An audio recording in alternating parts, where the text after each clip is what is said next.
All right, so in this video, we're going to talk about selection structures and how we can start giving our code or our pseudocode and eventually our programming code a little bit more smarts. So far, we've just done everything sequentially. We've done everything in a row. We do it line by line. We might make some module calls, but everything has pretty much been straightforward. So now we're going to look at making decisions. And this really isn't that complicated because you do it every day in your regular conversation. For example, we do things like if, then all the time. For example, if, and then we send out a condition. If it's raining, then bring your umbrella. Okay, so that's what we're kind of talking about when we're looking at giving our code some smarts, giving it a selection structure. We can tell our code if, condition, then do something. We'll look at this a little bit more and obviously through the next couple of slides. We can also say if, condition, do something if it's true, otherwise do something else. So either one of these is going to be executed. Either if it's raining, well, if that's true, then get your sunglasses, else bring a coat or bring a cake or something else. So whatever the condition would be or the situation would be if it wasn't raining. So if it's raining, then do something, otherwise do something else, or else do something else. And then we also have this if, then, else if, which sounds super confusing, but all that is giving us multiple choices. If it's raining, then bring your umbrella. Else, if it's sunny, bring your sunglasses. Else, stay home. I don't know. So you get the idea. Okay, so let's look at this a little bit more in detail. All right, so here's our first choice. If something is true, then do these statements. So this is our pseudocode on the right here of how we would write out an if condition or an if block, if statement, an if selection structure, however you want to word it. We've seen this before, write how old are you, and then get the age. And then we're going to put this block. See how we've indented this block? This is for readability. It makes it very clear. So what we're looking at, if age is greater than or equal to 18, then, even though the word might not be there, then apply these statements or do these statements. And then once you're done with the statements, you'll exit the block and then do the next thing. But then the opposite is true. If age is less than 18, in other words, if this condition is false, it doesn't give us a true value. If this renders us a false statement or a false condition, we just leave the if altogether. So these statements will be ignored because they're not true. These only happen when when our condition is true. So we leave our end statement and we do the next line. So let's look at that some more. Oh, here's our if else.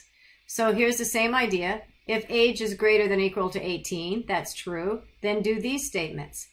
Else, so it catches everything else. You really have two choices here. Either age is greater than or equal to 18, and these lines run, or these lines will run. So in this situation, either set of lines, one set of these lines is going to execute, and one is not. So else catches everything else. There's no other conditions. There's no other evaluation here. There's no if and then the condition that we have to check. It just catches everything that doesn't render true. So if age is 17, else will catch it, and this code will be executed. Okay, and then if its age is greater than 18, then these lines will be executed. And we'll see this a little bit more fancified here in a minute. Okay, oh, here it is, as a matter of fact. Didn't on my own slides here. So let's say we have age equal to 19. So this is my little variable. This is my little space in memory. And let's say age is 19. So when the user put in age is 19, is this true or false? Is age now greater than or equal to 18? Well, age is 19, so yes, that renders true, which means that this block of code, everything that's within these indentions will be executed, everything within the if portion of this block. And after that's executed, no more conditions are going to be evaluated. The else is not evaluated. We get right to the end if of the program, and then we do the next line that follows the if block. Let's assume then that age is 16. Let's see how this would play out. So input age is 16. Age is greater than or equal to 18. Well, that's false, isn't it? So in this case, the program execution falls down to the else. Else catches everything else. So now we'll have this block of code that will execute, and then the program will run to the end if and do the next line. So only one set of these statements is going to run depending on if this condition renders true or false. So here's a flow chart. Here's what the flow chart looks like. Let's just walk through this and see. So we have the enter. That makes sense. This is similar to what we've seen already. Notice that we're going to do what's called a finger check. And a finger check means that if I were to place my finger on the enter and not pick up my finger, could I follow these flow lines clearly so that if I followed the data lines, they would end up in a reasonable manner to the exit? In other words, there's not arrows that are sticking up that are going to nowhere. There's not arrows coming in to this symbol coming from nowhere. It's very clear which direction I need to travel. So let's look at how this decision symbol works. Our decision symbol is this diamond, and the decision is asking us, is this condition true? So we have 2 exit points this time. This is the only symbol that will have 2 exit points, but notice that those exit points are clearly labeled. So I know that I go this direction if the condition is true, and I know that I go this direction if the condition is false. So let's assume that the condition is true. It's very clear by doing that finger check. I don't need to pick my finger up to figure out what direction I need to go. I can very clearly follow this data line. So the next line of code that will be executed is our process block, which executes something. And then that data line is very clear that I would follow it down to the exit. So let's take the other condition. I start at my enter, do my finger check, follow the arrow all the way down. I'm in the decision block, which is this diamond, and it's asking, is the condition true, whatever your condition is. In this case, I'm going to say it wasn't true. So it's very easy to see that I have to follow this data line, which is clearly labeled no. So this is the direction I need to go if it renders false. Following the data lines down, I see that I actually end up skipping this code, this block, and I exit the program. So it's very important that you see that this is it's what we kind of call this a top-down structure, but all the data lines start at one place. They all exit at one place. They're very clearly labeled, and it's very clear which direction. If I hold my finger down and follow the lines, I know exactly what direction I need to go. This particular one, I don't think did I do this one up? No, I did not. So let me go back for a minute and just make sure we understand this. This is the same scenario. It's an if then else. So here I have an enter. Is the condition true? Yes, then do this, and then exit. If the condition is false, well, then do this one. So it's the same idea. All right, so this is another scenario where you might have more than one choice. It's not just yes or no in this case. Now it's actually choose a value. For example, let's say we're being asked to rate a product, and the rating is 1 is very good all the way up to 10 is not so good. So perhaps the user entered in 2, or the variable is holding the 2. Let's see if we can finger trace this scenario. Well, we enter, so that's pretty easy. We are asked the value of the condition. Well, in our scenario, the value is 2. So if I keep my finger down, I can very easily follow which data line I need to traverse across, because value is very clearly labeled as 2. So it's very clear that I would follow whatever value is the appropriate one. So again, data lines are very clearly labeled, and it's very clear which path I should be taking. So in this case, I would take this path because value was 2 in this scenario. The code gets executed, and we exit the program. So you can see very clearly that some of these cases, some of these situations were never even evaluated. We didn't even look at them. And then we exited the program. Okay. An else condition does not have to exist. We don't have to have an else. It could just simply be if. And if that doesn't render true, then we don't need to have an else, but you can have it. Let's just look at more. Indenting for readability, that's a good one. So we saw that we were indenting in our if block to make it very clear what point is if and what point was else. So that's important. This is a pseudocode for another program. Let's see, I didn't quite do my slide right, but that's okay, we'll figure it out. The initial point was that I wanted to follow this code, follow this flowchart as if the amount were 200. So if I look at the pseudocode, input cost was input, enter the total revenue, and we're going to look at revenue. And it looks like we're determining profit. So if revenue minus cost means we earned more than we paid out, so we have a profit. So if our amount is greater than 0, then we'll do this chunk of code. Else, if we have a loss, we'll do this chunk of code, and then we exit the program. So I kind of started in the middle. We didn't do a good finger check there, but we would have started at the enter. We have our input output symbol that gets our cost and revenue.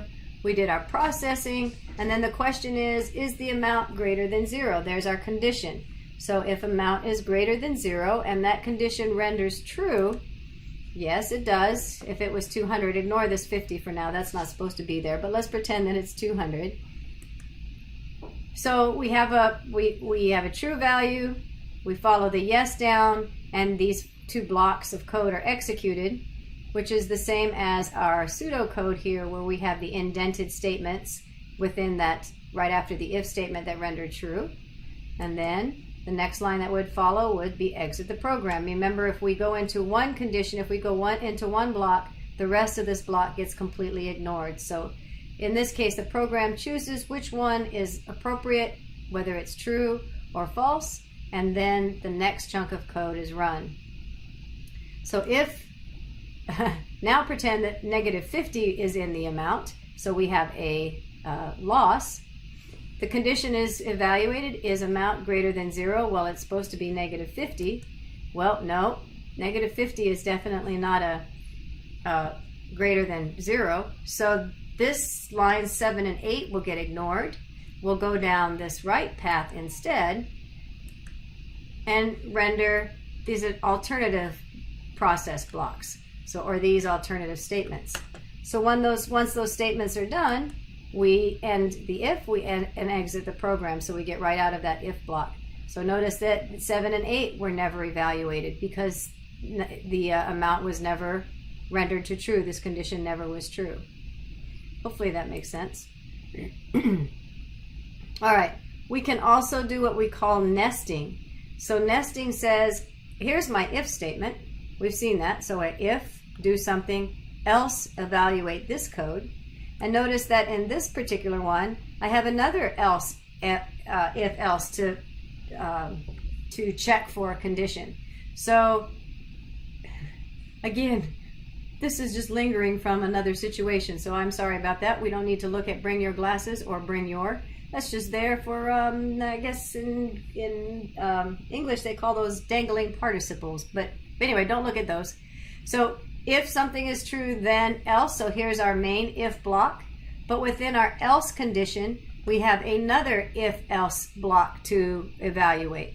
So in other words, if this condition were true, we would do this something, and then we would leave the if statement, the if block. It would come out here. But if this rendered to false, the else would get evaluated. And inside the else, we now have another if statement. So this if statement would get evaluated. If this renders to true, this block of code would run. If otherwise, this block of code would run. That ends, and then we'll end the entire loop. So I believe we have some examples of that. All right. So pretend that you're a mystery shopper and your task is to rate products. So we're rating a product B. If the score is 10, the rating is A. Score is 8 or 9, the rating is B. I think you can read that and get the idea. All right, so now if we look at our pseudocode, we have multiple if statements, which works. In other words, I have line 5, if score is equal to 10, then set rating is equal to A, end if. Okay. Instead of doing an else, another if statement is placed here. If score is equal to 8 or score is equal to 9, then set rating equal to B. Okay, so here I have two conditions. Is that okay? Absolutely it is. So now in order for this if statement to render true, one or the other has to be true. Well, if the rating's 6, score is not equal to 8 and score is not equal to 9, so this will render a false and 9 will not execute. Okay? Another if statement. If score is equal to 6 or score is equal to 7, then set rating equal to C. Well, it works. We've got lots of different if statements. The problem with this is it's not efficient because of the fact that, like our code before, all of these conditions will be evaluated regardless of which ones run true. For example, if score was equal to 10, then set rating would equal to A. So that would, the program would evaluate that, set the rating, do the end if, then the next if statement will be evaluated. If score is equal to 8 or score is equal to 9, set rate. So no, that's not true. And then so on and so on. We really don't want to evaluate these conditions. If 10 renders true, there's no need to render the rest of these or evaluate them. So they're taking up a little extra processing time and it's not as efficient as it could otherwise be. Incidentally, on line 5 and 8, there's another video about this. So I don't know if you've seen it yet or you're going to see that upcoming. But this double equal sign is very important. This is not a misprint on my behalf. What this is saying is this is an assignment, comparison statement. In other words, it's saying, since these are two equal signs, are what's on both sides of these two equal signs the same? In other words, is score, whatever's in score, which is 10 or 8 or 9, is that the same as whatever on the right-hand side? So this is a comparison, as opposed to this equal sign, which is an assignment. A single equal sign says, put whatever's on the right into the variable on the left, as opposed to compare what's on the right to what's on the left to see if they're the same. So this is not an equal sign as it looks, it's a comparison. So we compare right to left, and here we compare or assign whatever is on the right into the variable on the left. So that's a side statement, and that's another video, but now you've got it. And so again, back to our if statements, we've got multiple if statements, and each time, regardless of whether or not which one of these renders true, evaluates to true, we have to do the condition check on, the program will do the condition check on every single if statement. So it works, but it's not as efficient. Why have it do extra work if we don't need to? So I think that's the same code we just looked at. So let's look at a more efficient way to do it. So now what we're saying is it's the same logic, but programmatically it's different because we're not having to evaluate everything unless we have to. In other words, if score compared to 10, I'm going to use that instead of equals. If score compared to 10, if those are the same, then set rating is A. So if score is in fact is 10, the else will catch nothing because the if rendered true. Else gets ignored because this evaluation evaluated to true, and then we end this if block. But if that doesn't evaluate to true, then let's fall into this block. And this block has a nested if, and this block is saying if score compared to 8 are the same, or score compared to 9 is the same, then set rating to B. Else, do this block of code. So if score was an 8 or a 9, then this block of code would run and all of this code would be ignored. So we have less processing going on. In other words, the program is sort of stopped at the point where it finds the appropriate match. And then here the same scenario. We've got another block. If score is compared to 6 is the same, or score compared to 7 is the same, then set rating equal to C. Otherwise, rating will be D. So you can see that if rating is below 5, then it's going to be evaluated quite a few times, but the only time it's going to run is when it gets to this else condition. Conversely, if score is 10, then it's only going to be evaluated here, and then it'll exit the if statement. So it's more efficient to write it this way because only what's needed to be evaluated will be tested. And then here's your your flowchart that shows this pseudocode. We have our enter point. There's our decision. This is flowcharting this pseudocode to the left. We have our decision symbol. Is score equal to 10? And this is a little confusing. That should be should be a double equals. So I don't like this. I got this out of the book, and I wish I had seen that before the video. But this should be a double equals, just like this is, because we're not assigning 10 to score. We're comparing it. But let's keep rolling, and we'll deal with the book later. So enter, is score compared to 10 the same? If the answer is yes, then we evaluate this process block, and then we are exiting the program. If the score was not compared to 10 the same, then the answer here is no, and we get the next decision block. And we're asked to evaluate, is score the same as 8, or is it the same as 9? If one of those is true, because it's an or, then we'll just do this process block and exit. If the answer was no, we've got another decision symbol. And again, the question, is 6 the same as 6? A score is the same as 6, or is it the same as 7? And then yes and no. So be very careful when you create these decision blocks that you pay attention to what the condition is. Should I be coming off with a yes and a no? Should I be coming off with, well, that's definitely appropriate. Or should I come like we saw on the slide prior, should I have multiple values, like 1, 2, 3?